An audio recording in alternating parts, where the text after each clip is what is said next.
Bible is not ours. അപ്പൊ എല്ലാവർക്കും merry Christmas കേട്ടോ. നമുക്ക് ക്രിസ്മസ് ആദ്യം തന്നെ ഒരു ഡാൻസ് വെച്ചിട്ട് തുടങ്ങാം. കാണാം.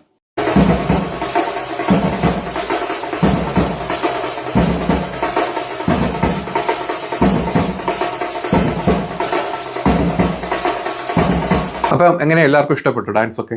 പൊളിയല്ലേ, കിട്ടില്ല, വൈബ് കയറിക്കൊണ്ടിരിക്കുകയാണ്.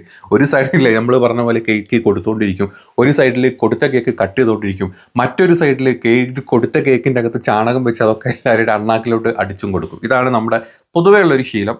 അത് നല്ല രീതിയിൽ കാണിച്ചിട്ടുണ്ട്. എന്തൊക്കെ പറഞ്ഞു കഴിഞ്ഞാലും ഒരു സന്തോഷത്തിൻ്റെയും സമാധാനത്തിൻ്റെയും സമൃദ്ധിയുടെ ഒക്കെ ഒരു ക്രിസ്മസ് ആണ് നമ്മളെല്ലാവരും ആഗ്രഹിക്കുന്നത് അല്ലേ. കുറേ കാലങ്ങളായിട്ട് നമ്മുടെ നാട്ടിലൊക്കെ അങ്ങനെ തന്നെ ആയിരുന്നു. പക്ഷേ അതിലൊക്കെ ചില ചേഞ്ചസ് ഇപ്പോൾ വന്നെങ്കിലും നമുക്ക് തടുക്കാൻ പറ്റാത്ത കാര്യങ്ങളാണ് അതൊക്കെ അല്ലേ. ഒരു വശത്തുകൂടെ ഒരു ധ്രുവീയ ശക്തികൾ ഇങ്ങനെ കൂടി വരുന്ന സമയത്ത് ഇത്തരം ന്യൂനപക്ഷങ്ങൾക്ക് പ്രശ്നങ്ങളും കാര്യങ്ങളൊക്കെ ഉണ്ടാവും. അത് പറഞ്ഞിട്ട് കാര്യമൊന്നുമില്ല. അതിന് നമ്മൾ എന്താ പറയുക, കരിമ്പിൻകാല പറഞ്ഞ പോലെ, അതല്ലെങ്കിൽ ഷൊണ്ണം പറഞ്ഞ പോലെ, അതും അല്ലെങ്കിൽ നമ്മൾ രാജീവ് ചന്ദ്രശേഖരൻ പറഞ്ഞ പോലെ ഒറ്റപ്പെട്ട സംഭവങ്ങളാണ് എന്ന് നമ്മൾ പണ്ട് പറയുമായിരുന്നു കേട്ടോ. വർഷങ്ങൾക്ക് മുമ്പ് ഒറ്റപ്പെട്ട സംഭവങ്ങൾ എവിടെയെങ്കിലുമൊക്കെ ബോധമില്ലാത്ത ഒരു 1-2 സംഖ്യകൾ ഇങ്ങനെ ചെയ്യും എന്ന് നമ്മൾ പണ്ട് പറഞ്ഞിരുന്നു. പക്ഷെ ഇപ്പം അങ്ങനെയല്ല. ഇപ്പോൾ ഒറ്റപ്പെട്ട സംഭവങ്ങളല്ല, ഇപ്പോൾ ഒറ്റപ്പെട്ട സംഭവമാണ് എവിടെ? കേരളത്തിൽ. ഏത്? ക്രിസ്മസ് ആഘോഷിക്കുന്നത് ഒറ്റപ്പെട്ട സംഭവമായിട്ട് വരുന്നുണ്ട്. കേരളം എന്ന്, അത് ഈ മൊത്തം ഇന്ത്യയിൽ എടുക്കുമ്പോൾ കേരളം എന്ന് പറഞ്ഞ സ്ഥലത്ത് മാത്രം, അതല്ലെങ്കിൽ തമിഴ്നാട് എന്ന സ്ഥലത്ത് മാത്രം, അതല്ലെങ്കിൽ കർണാടക എന്ന് പറഞ്ഞ സ്ഥലങ്ങളിൽ മാത്രം, ബാക്കിയുള്ള സ്ഥലങ്ങളിലൊക്കെ ഇപ്പം ഒറ്റപ്പെട്ട സംഭവങ്ങളല്ലാണ്ട് എണ്ണപ്പെട്ട സംഭവങ്ങളാണ് നമ്മുടെ നാട്ടിൽ വന്നുകൊണ്ടിരിക്കുന്നത്. അത് ക്രിസ്മസിനെ എങ്ങനെ ഇല്ലാണ്ടാക്കാം, അതല്ലെങ്കിൽ ഏതൊക്കെ രീതിയിൽ ഇതിൽ ബുദ്ധിമുട്ടുണ്ടാക്കാം എന്നുള്ള രീതിയിലാണ് കാണിച്ചുകൊണ്ടിരിക്കുന്നത്. നമ്മൾ കഴിഞ്ഞ ദിവസം പല വീഡിയോസും കണ്ടു അല്ലേ. അതിനുശേഷം ഇന്നലെ നോർത്ത് ഇന്ത്യയിലുണ്ടായ പല സംഭവങ്ങളുണ്ട്. 1-2 അല്ല, സംഭവങ്ങൾ ബാക്ക് ടു ബാക്ക് വന്നുകൊണ്ടിരിക്കുക. നമ്മളിത് ഒന്ന് ഫോളോ ചെയ്തപ്പോഴാണ് മനസ്സിലായത്. നമ്മളൊരു 3-4 കാര്യങ്ങളൊക്കെ കണ്ടു, നമ്മൾ 1-2 വീഡിയോ ചെയ്തു. നമ്മുടെ നാട്ടിലെ ആൾക്കാർ, നമ്മുടെ നാട്ടിലെ പല സംഘികളും ക്രിസംഘികളും ബാക്കി സകല കൂട്ട സംഘി മുച്ചാളികളും വന്നിട്ട് പറഞ്ഞു ഒറ്റപ്പെട്ടതല്ല, എണ്ണപ്പെട്ട സംഭവങ്ങളാണ്. ഞാനതിൽ ചെറുത് 1-2 കൂടെ കാണിച്ചിടാം. നമ്മുടെ മാധ്യമങ്ങൾ അത്രയും വരാത്ത ചില സംഭവങ്ങളുണ്ട്. കാരണം ക്രിസ്മസിന് പകരം ഇനി മുതൽ തുളസി ദിൻ അല്ല പറഞ്ഞത്, ഒരു ചേച്ചി പറഞ്ഞിരുന്നല്ലോ. नहीं क्यों ये ठंड का दिन आते ही लोगों को प्यार मोहब्बत और न जाने क्या क्या दिखने लगते हैं। अभी मैं हूँ दिल्ली के सीपी में, तो यहाँ पे मेरे को मिली है दीदी, देख सकते हैं। तो यहाँ पे अभी दीदी कुछ कहना चाहेंगे 25 दिसंबर के लिए, तो ध्यान से सुनना और वीडियो को ज्यादा शेयर करना। देखिए, सबसे पहला तो 25 दिसंबर को मनाया जाता है क्रिसमस डे, जो कि देश के तमाम वृक्षों को काट कर तैयार किया जाता है। एक निर्मित पेड़ जिसका हमारे जीवन में कोई महत्व नहीं। उसी दिन एक और दिन है तुलसी दिवस, और തുളസി ദിവസമാക്കി ആചരിക്കണം എന്നാണ് പറഞ്ഞത് ചേച്ചി. അതായത് ക്രിസ്മസിൻ്റെ പേരും പറഞ്ഞിട്ട് എല്ലായിടത്തും ട്രീകൾ, അതായത് മരങ്ങൾ വെട്ടി നശിപ്പിക്കുകയാണ്. അപ്പോൾ എന്താണ് അതിൻ്റെ ആവശ്യം? നമ്മളിങ്ങനെ പരിസ്ഥിതി മലിനീകരണം ഡൽഹിയിൽ ഇരുന്നിട്ടാണ് പറയുന്നത് കേട്ടോ. ഡൽഹി മുഞ്ചിത്തെറ്റിയിരിക്കുകയാണ്. ഡൽഹി UP അടക്കമുള്ള സകല സംഘി ടീം ഭരിക്കുന്ന സ്ഥലങ്ങളിൽ മുഞ്ചിത്തെറ്റിയിരിക്കുന്ന അവസ്ഥയിലുള്ള സമയത്താണ് ചേച്ചി വന്നിട്ട് തുളസി ദിനായിട്ട് ആഘോഷിക്കണം ക്രിസ്മസിനെ എന്ന് പറഞ്ഞിട്ടുള്ളത്. വല്ലാത്തൊരു ചേച്ചി തന്നെയാണ്. അതിൻ്റെ തൊട്ടപ്പുറത്ത് ഒരു പരിപാടി, ഉത്തർപ്രദേശിലെ ഒരു പരിപാടി, ഒരു പള്ളിയിലെ പരിപാടി നടന്നുകൊണ്ടിരിക്കുകയായിരുന്നു.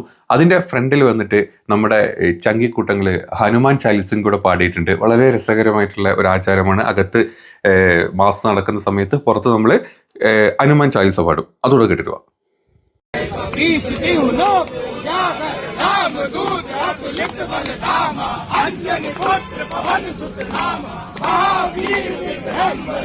സംഭവം അടിപൊളിയായിട്ടില്ലേ? അത് ഭയങ്കര രസമായിട്ടുണ്ട്.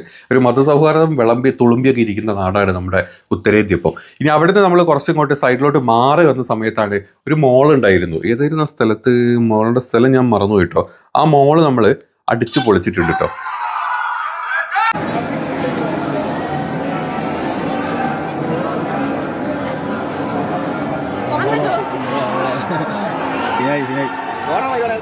ഞാൻ പറഞ്ഞില്ല ഈ സാധനത്തിനാണ്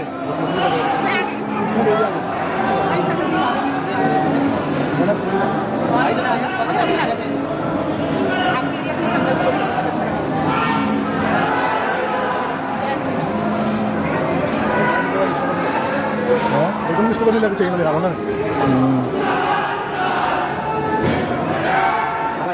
വലിയ ജിമ്മൻ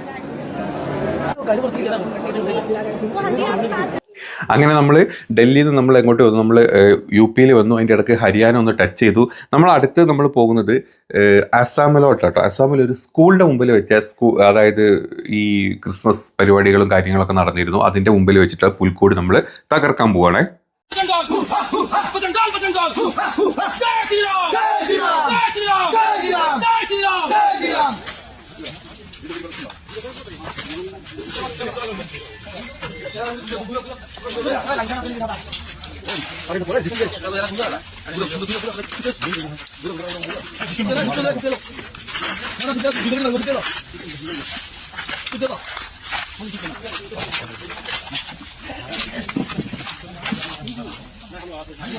നിങ്ങൾ കണ്ടില്ലേ?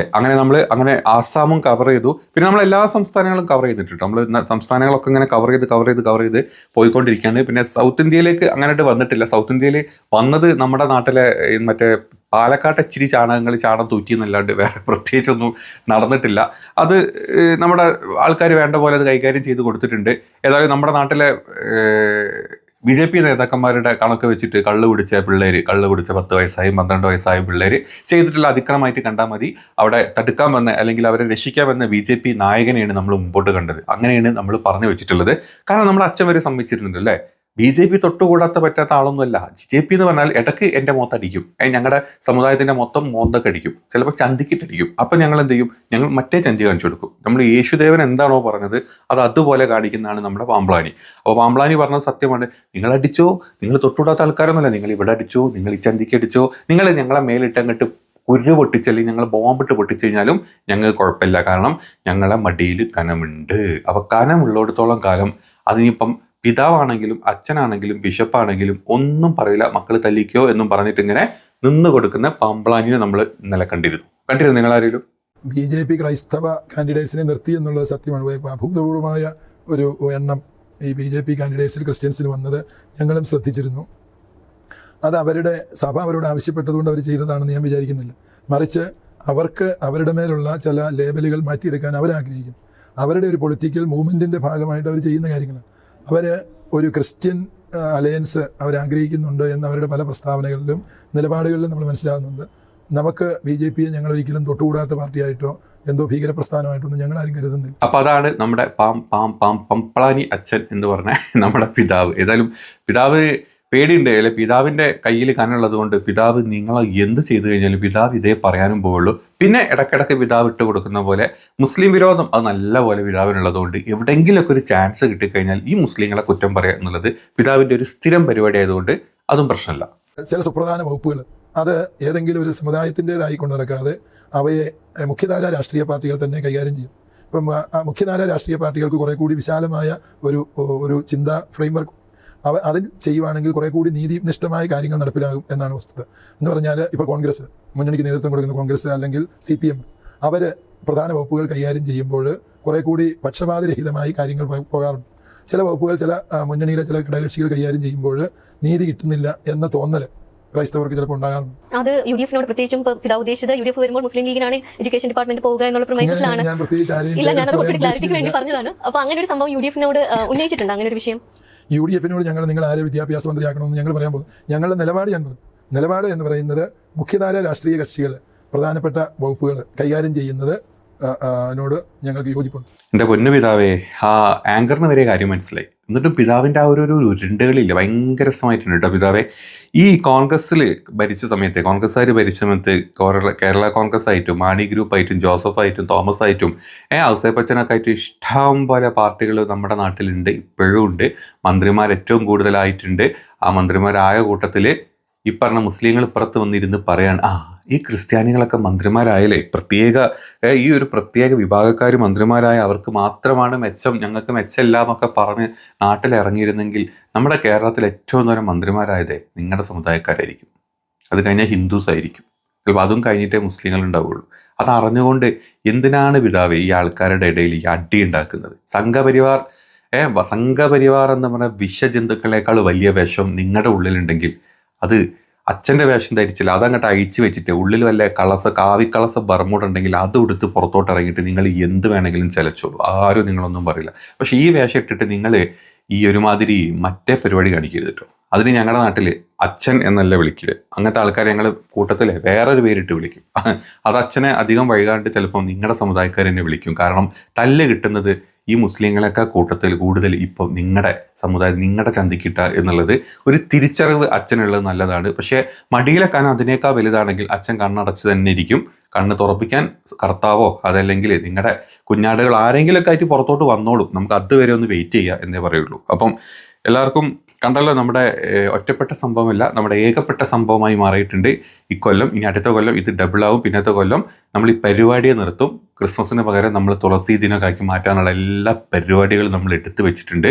കഴിഞ്ഞ ദിവസം നിങ്ങളുടെ എതിരെ കണ്ണുരുട്ടിയ എന്നുള്ളൊരു മുസ്ലിം എക്സ് മുസ്ലിം അങ്ങനെ പറയുന്നുണ്ട്, ബംഗ്ലാദേശി എക്സ് മുസ്ലിംലെ, അതായത് നിങ്ങൾക്കെതിരെ, അതായത് യേശു അല്ല രാമനാണെല്ലാം എന്ന് പറഞ്ഞ ഒരു എക്സ് മുസ്ലിമിനെ നമ്മൾ കണ്ടിരുന്നു അല്ലേ. നമ്മുടെ നാട്ടിലുണ്ട് ഇതുപോലെ വളർന്നു വരുന്ന എക്സ് മുസ്ലിമുകൾ. അധികം വൈകാണ്ട് ഈ പറഞ്ഞ എക്സ് മുസ്ലിമിനെ പോലെ നമ്മുടെ നാട്ടിലെ സകല എച്ചിൽ മുസ്ലിമുകളും ആവുന്ന കാലം അധികം വിദൂരമല്ല. അപ്പം അതിൻ്റെ ഒരു വീഡിയോയും കൂടെ കണ്ടിട്ട് നമുക്ക് ഇന്നത്തെ ക്രിസ്മസിൻ്റെ രാവിലത്തെ വീഡിയോ അങ്ങോട്ട് സ്റ്റോപ്പ് ചെയ്യാം. Bible is not ours. Bible is not ours. Bible is not ours. Bible is not ours. ये देख रहे हो, ये अपने देश और धर्म के प्रति ये आस्था होनी चाहिए बंदे में। आप हो कहाँ गए भाई? ये पैदा किधर हुए? मर्जी की ऐसी तुम एक इंसान सनातन धर्म की धरती पे पैदा हो गए। इस देश में हमारे क्षेत्र में ये काम कर रहा है। पैदा हो गए, सनातन धरती पे पैदा हो गए, तुम नालायक ये काम कर रहा। शर्म नहीं आई? सिखाओ वो दुबई अरब में रह के।